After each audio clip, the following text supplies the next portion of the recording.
Hi hello friends, this is Anil Kumar LA. Welcome to my channel.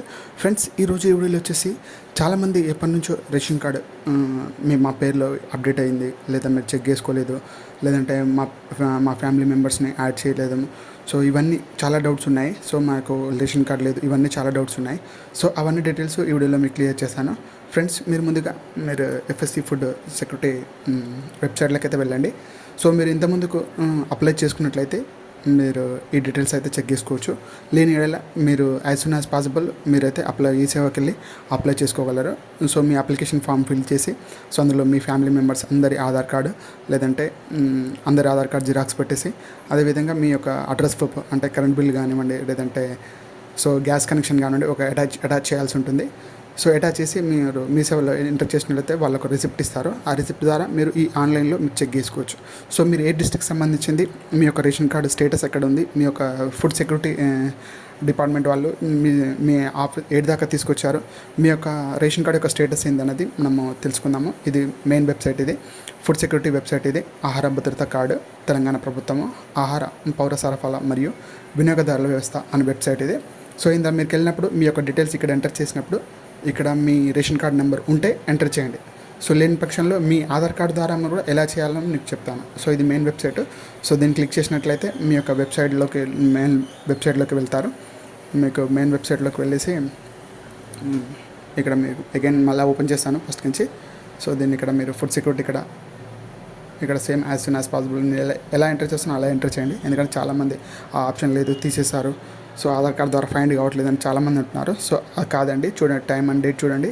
Exactly still as and డేట్లో అది find అవుతుంది. ఇక్కడ FSC application search అని ఇక్కడ ఎంటర్ చేసినట్లయితే మీ యొక్క రేషన్ కార్డు, ఇక్కడ మీకు రేషన్ కార్డు ఉంటుంది. ఇక్కడ మీ ఏ స్టేటో సెలెక్ట్ చేసుకోండి. మీ స్టేట్ సెలెక్ట్ చేసుకొని మీరు ఇంతకుముందు అప్లై చేసినట్లయితే ఆ అప్లికేషన్ ఐడి ద్వారా, లేదంటే రేషన్ కార్డు నెంబర్ ద్వారా మీరు ఫైండ్ చేసుకోవచ్చు. సో అప్లికేషన్ రేషన్ ఐడి వస్తుంది. అదేవిధంగా ఇక్కడ మీ డిస్ట్రిక్ట్ సెలెక్ట్ చేసుకోండి. మీ డిస్ట్రిక్ట్ సెలెక్ట్ చేసుకున్నట్లయితే మీ యొక్క రేషన్ కార్డు, లేదంటే మీ యొక్క అప్లికేషన్ ఆధార్ కార్డులో అప్లికేషన్ ఉంటుంది కదా, ఆ అప్లికేషన్ ద్వారా కూడా మీరు సెలెక్ట్ చేసుకోవచ్చు. ఇక్కడ ఎంటర్ చేయండి. ఇక్కడ మీరు ఏ డిస్ట్రిక్ట్ సెలెక్ట్ చేసుకోండి. సెలెక్ట్ చేసుకొని మీకు మీ సేవా నెంబర్ ఆ రిసిప్ట్ మీద ఉంటుంది. మీ సేవా నెంబరు లేదంటే అప్లికేషన్ నెంబర్ ఉంటుంది. సో డిస్ట్రిక్ట్ సో ఏదో ఒక డిస్ట్రిక్ట్ నేను ఎగ్జాంపుల్ ఓపెన్ చేస్తాను. సో ఏదో డిస్ట్రిక్ట్ ఓపెన్ చేయండి. సో మీ అప్లికేషన్ నెంబర్, ఇక్కడ యూఐడి నెంబర్ ఉంది కదా లాస్ట్, ఈ యూఐడి నెంబర్ దగ్గర మీ యొక్క ఆధార్ నెంబర్ని ఇక్కడ యాడ్ చేయాల్సి ఉంటుంది. ఇక్కడ చూడండి, ఇక్కడ మీ యొక్క ఆధార్ని ఎంటర్ చేయాల్సి ఉంటుంది.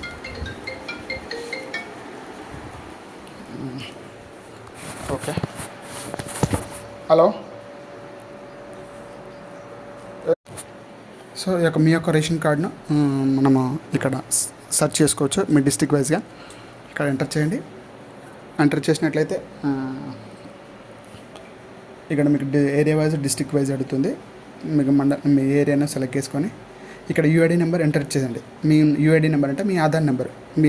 మీ ఫ్యామిలీ మెంబర్స్లో ఎవరైతే మరి ప్రీవియస్లో మీరు అప్లికేషన్ ఇచ్చారని చెప్పారు కదా, ప్రీవియస్ ఇచ్చిన ఆధార్ కార్డుకి, సో ఏ ఆధార్ కార్డులు ఇప్పుడు 3 మెంబర్స్ 2 మెంబర్స్ ఉన్నారనుకుంటా, 3 మెంబర్స్ ఎవరినో ఒకరు ఇక్కడ ఆధార్ నెంబర్ ఎంటర్ చేయండి. ఎంటర్ చేసి మీరు ఫైండ్ చేయండి. ఇక్కడ ఫైండ్ చేసినట్లయితే మీ యొక్క ఆధార్ కార్డ్ స్టేటస్ అనేది తెలుస్తుంది. సో ఇక్కడ ఆప్షన్ లేదు, చాలామంది గూగుల్లో సెర్చ్ చేస్తాము, ఆప్షన్ లేదంటున్నారు. లేదండి, ఆప్షన్ ఉంది.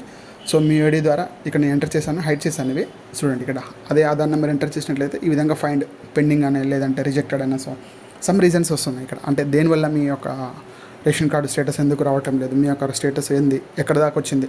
సో ఇది పెండింగ్ ఎట్ ఇన్స్పెక్టర్. సో వాళ్ళు ఇంటికి ఇన్స్పెక్ట్ చేసే వాళ్ళ పెండింగ్లో పెట్టారు. సో మీ ఏరియా ఇన్స్పెక్టర్స్ ఉంటారు, అంటే ఫుడ్ సెక్యూరిటీ ఇన్స్పెక్టర్స్. వాళ్ళు వచ్చి మీ ఏరియా వైజ్ వచ్చి చెక్ చేస్తారు. లేదంటే వాళ్ళు మీ ఫ్యామిలీ రేషన్ కార్డు మీరు అంటే మీకు యాక్టివ్లో ఉందా లేదా, ఆధార్ కార్డు యాక్టివ్లో ఉందా, contact number, so eKYC complete అయిపోయిందా, ఇవన్నీ డీటెయిల్స్ ఉన్నాయి. చాలామంది ఈకేవైసీ ద్వారా కూడా మీ యొక్క రేషన్ కార్డు అప్డేట్ కావటం లేదు. So as soon as possible మీరు ఆల్రెడీ అప్లై చేస్తారు, ప్రీవియస్ మీ ఫ్యామిలీ మెంబర్స్ యాడ్ కాలేదంటే మీ నియర్ బై రేషన్ షాప్ దగ్గరికి వెళ్ళండి. సో వెళ్ళి సో మీరు రేషన్ తీసుకునే లైన్లో కాకుండా వేరే లైన్లో నిల్చొని సో అతన్ని అడగండి. సో మీ రేషన్ షాప్ వాళ్ళు ఉంటారు కదా, వాళ్ళని అడగండి, సార్ నాది ఈకేవైసీ కంప్లీట్ కావాలా, లేదంటే మా బాబుది లేదా మా పాపది ఈకేవైసీ పెండింగ్ చూపిస్తుంది, సో చేయండి అని అంటే వాళ్ళు రేషన్ ఇచ్చే వాళ్ళ పక్కనే ఇంకో మిషన్ ఉంటుంది. ఆ మిషన్ ద్వారా మీ యొక్క ఈకేవైసీ మీ తంబ్ ఎవరైతే యాక్టివ్లో ఉన్నారో సో వాళ్ళ తంబ్ చేసుకొని సో దాన్ని యాక్టివ్ చేస్తారు. సో అప్పుడు మీ యొక్క ఫ్యామిలీ మెంబర్స్ని రేషన్ కార్డులో యాడ్ కావడం జరుగుతుంది. సో ఇలా ఇది ఒక పెద్ద ప్రాసెస్. సో ఇప్పుడు ఎందుకంటే గత 10 సంవత్సరాల నుంచి అయితే ఎవరికి రేషన్ కార్డ్స్ అయితే అప్డేట్స్ అయితే కాలేదు. లేదంటే ఇంతకుముందు మన తెలంగాణ ప్రభుత్వం ఉన్నప్పుడు కొన్ని రేషన్ కార్డ్స్ అప్డేట్ అయ్యాయి. సో అదే కంటిన్యూషన్లో మళ్ళీ ఇప్పుడు మన కాంగ్రెస్ ప్రభుత్వం వచ్చినాక సో మనకి స్టిల్ అదే పెండింగ్లో ఉన్నాయి. సో ఆల్మోస్ట్ ఒక 8 lakhs 9 lakhs అప్లికేషన్స్ అయితే పెండింగ్లో ఉన్నాయి. ఎందుకంటే గత 10 సంవత్సరాల నుంచి చాలామంది అప్లికేషన్ చేసుకుంటున్నారు.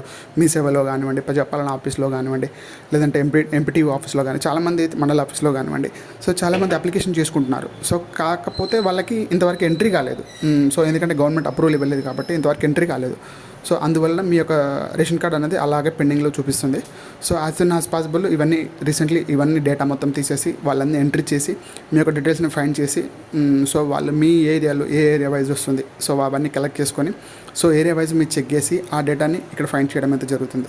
సో ఇది total details friends ration card సంబంధించింది. ఇంకేమన్నా డౌట్స్ ఉన్నట్లయితే కామెంట్ రూపంలో మీ యొక్క రేషన్ కార్డ్ డీటెయిల్స్ అయితే మీ యొక్క కామెంట్ రూపంలో ఏ ప్రాబ్లం ఉందో సో కామెంట్ రూపంలో తెలియజేసినట్లయితే దానికి హెల్ప్ చేసి 100% మీకు హెల్ప్ చేయడం అయితే జరుగుతుంది. కామెంట్ రూపంలో నేను 100% రిప్లై ఇస్తాను.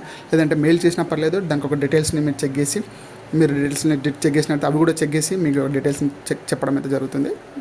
సో ఇవి ఫుడ్ సెక్యూరిటీ సంబంధించిన రేషన్ కార్డ్ సంబంధించిన full details. So for more videos కోసం వీడియోని లైక్ చేయండి, తప్పకుండా సబ్స్క్రైబ్ చేసుకోండి. మరిన్ని అప్డేట్స్ కోసం stay tune my channel friends. So stay tune my channel friends. Thank you watching. So ఇవి మనకి సంబంధించిన ఫుడ్ సెక్యూరిటీ సంబంధించిన రేషన్ కార్డ్ యొక్క సంబంధించిన డీటెయిల్స్ ఫ్రెండ్స్. నా వీడియో కనుక మీకు నచ్చినట్లయితే లైక్ చేయండి, షేర్ చేయండి, సబ్స్క్రైబ్ చేసుకోండి. Please subscribe my channel friends. Thank you so much. So ఇవి మనకి ఏవైతే రేషన్ కార్డులో సంబంధించిన డీటెయిల్స్ ఉన్నాయో ఇక్కడ ఫైండ్ ఉన్నాయి కదా, ఆ డీటెయిల్స్ ఉన్నాయో ఆ డీటెయిల్స్ని మళ్ళీ అగైన్ మీ సేవా రిసిప్ట్లో తీసుకొని ఎక్కడైతే మీరు అప్లై చేశారో ఆ రిసిప్ట్ అక్కడికి వెళ్ళి మళ్ళీ ఒకసారి వెరిఫై చేయండి. లేదంటే మండల ఆఫీస్లోకి వెళ్ళి వెరిఫై చేయండి. మా రేషన్ కార్డు మీ సేవలో అప్లై చేశాను, ఇంతవరకు అప్డేట్ కాలేదు, సో దాన్ని ఇన్స్పెక్టర్ పెండింగ్ ఫర్ ఇన్స్పెక్టర్ అని వస్తుంది. సో ఇవన్నీ డీటెయిల్స్ చెప్పినట్లయితే వాళ్ళు మీ ఏరియా వైజ్గా మీకు పంపించడం అయితే ఆఫీసర్స్ని పంపించడం అయితే జరుగుతుంది. సో ఇవన్నీ డీటెయిల్స్ మీకు ఏ విధంగా తెలుసుకోవాలనేది మీ ఫుడ్ సెక్యూరిటీ సంబంధించిన ఫుడ్ వెబ్సైట్లోనే ఉంటాయి. సో మరి ఎక్కడో ఉంటాయి. సో ఇవన్నీ డీటెయిల్స్ మీరు తెలుసుకొని మీ యొక్క రేషన్ కార్డ్ అప్డేట్స్ అయితే తెలుసుకోవచ్చు friends. Thank you so much.